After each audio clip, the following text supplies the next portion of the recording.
regards to the Naga political solution. So is there any?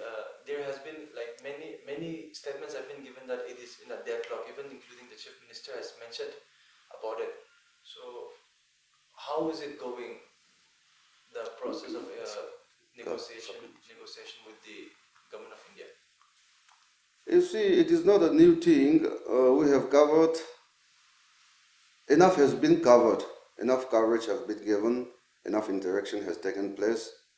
And we keep on reaffirming that it has been bilaterally concluded since 31st of October 2019. And it's being a people's issue, the solution is people-centric. With the endorsement, with the mandate of the people, we have successfully concluded the negotiation. And the agreement is in place. It is only waiting for a final inking. However, it is very unfortunate that certain negotiating parties, they have failed to make a breakthrough with the government of India. And since it is all our concern, it is a concern of not only the government of India, but it is the concern of the NNPGs as well as the Naga people that the solution should be inclusive and it should be practicable, logical, honorable. On our part, see, we need to understand one thing clearly. What we want, what we need, and what we can have. When we say bilateral, we should not be only focusing on what we want to have or what we need, but we should also be able to understand the position of our counterpart also. We should understand the position also. That is why we call it a negotiation. Simply trying to impose our wishes or desire doesn't make a successful negotiation. So we need to understand each other's position. That doesn't mean that we are forfeiting our inherent aspiration, right? But what can be had at this moment, and what is our aspiration? Because since 16-point agreement and the statehood was not a final thing, but it is still a reality, right? Similarly, sovereignty and integration may not be able to be achieved at this moment, but it is still a process. We're still making a room for the future negotiation to take place. So what can be achieved today? I think we should focus more on that. Sir, you spoke about inclusive conclusion, inclusive negotiation. It has been mentioned that we have three entities, not including the government of India. We have three entities recognized by the government of India. We have the WCNNPGs, we have the NSNLIM, and also as stated by NSNGPRNK, Sir Nikki, officially being recognized by the government of India. So, what is the problem that is arising? Why are we not able to come together in a platform and stand our rights to the government of India, have inclusive talks as one? Hypocrisy and self-contradiction. Pride, ego, this is also the problem. As for NSNIM, let us not forget 2012 proclamation made by their Ato Kilonsor Techmueva and Agri Expo, where there was a mass gathering. They proclaimed before the Nagas that during our time, sovereignty and integration is no longer possible. So whether the NSNIM, they are contradicting themselves or not, it is for them to know. As for Nikki, what has transpired between him and government of India, we have no knowledge about it. So I'm not privileged to make a comment on that. Whereas the government of India has made it very clear that there will be no third-party negotiator or negotiation. Anyone or any political group desiring for a solution should come within the ambit of the already completed negotiation. Doesn't mean that any other left-out political party should come and surrender to IM or NNPG. We are not implying that. But whatever negotiation that has taken place, if it is in the interest of the Naga people. And if they really mean that they are working for the people, then they should accept it. If not, they should also be in a position to lay out before the Nagas if there are any left out agendas or demands which has not been included in the NSN-IM's negotiation or Working Committee NNPG's negotiation. They should bring it out before the Nagas. See, these are the things that have been left out by the IM and the Working Committee NNPG. So we are pursuing this, so the Nagas should help us or Nagas should cooperate with it. But so far, we have not seen any blueprint or any political roadmap by any other political groups other than the NNPG and the NSNI. So if they are really working for the Nagas, as per the claim, then they should bring out in the public their agendas, their goals, their objectives. At the same time, the Nagas cannot unilaterally solve the issue. The negotiation should take place with the government of India. So the government of India should also be ready to negotiate with them, right? Yes.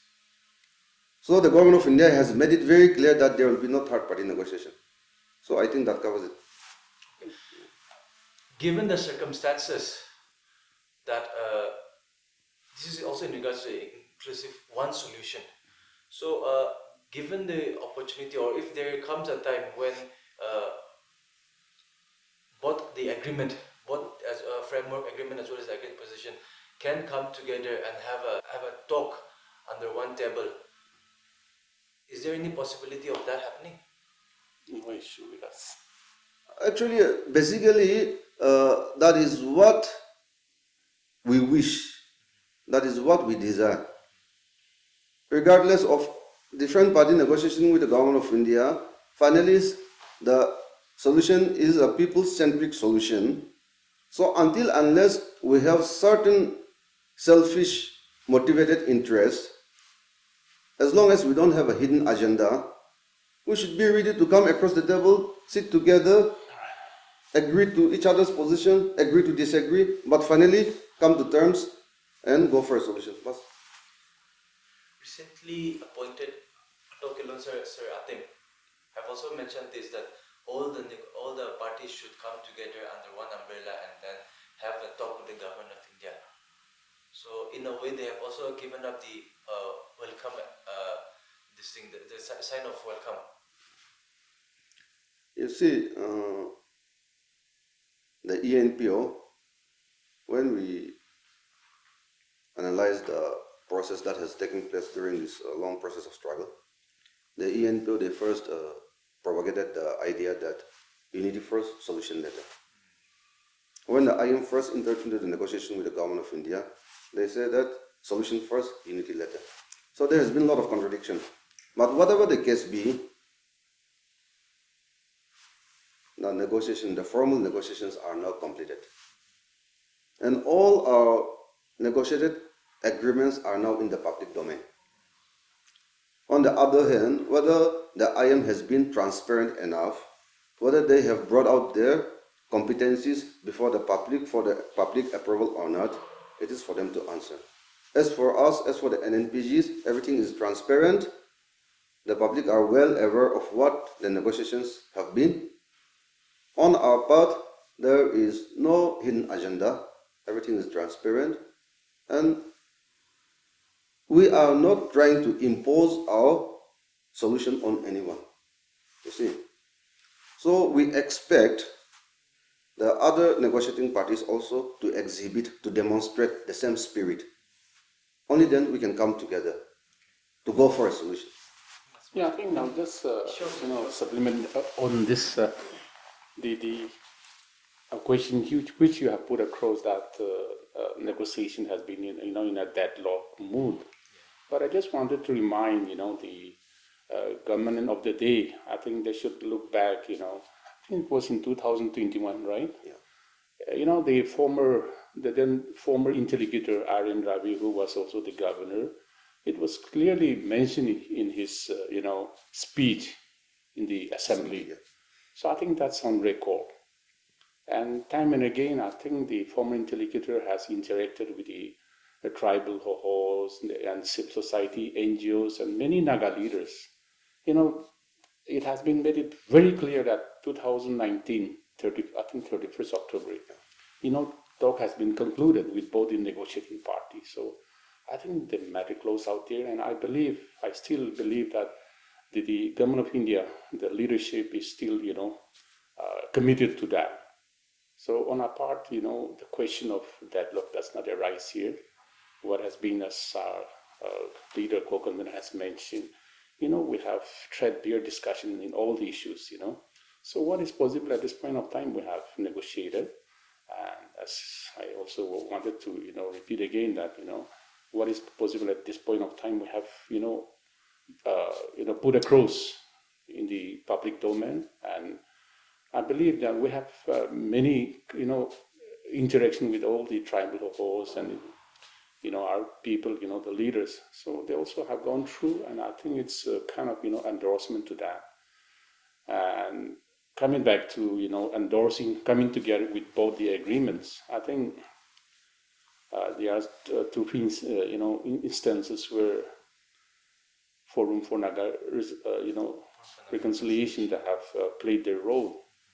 In one of the meetings, I think it was in 2023, 14 January. Both the working committee led by a convener and I am led by the president, Mr. Kyutuku, and the vice president, Mr. Tongmed. That Mr. Atem, he was also one of the senior most as a, member to the collective leadership. Of course, he is now the Deputy Attorney Council, and I heard that, that he's open to, coming. I think that's a good step. So, in that meeting, both the top leadership, Kyutoku and Mr. Kitobi, they have signed a declaration that, to cooperate both the framework agreement as well as the agreed position and to, go for a solution. But to our surprise, after 4 days, they have, nullified that declaration. So, so far, they could not come up with any justification on that. So I think,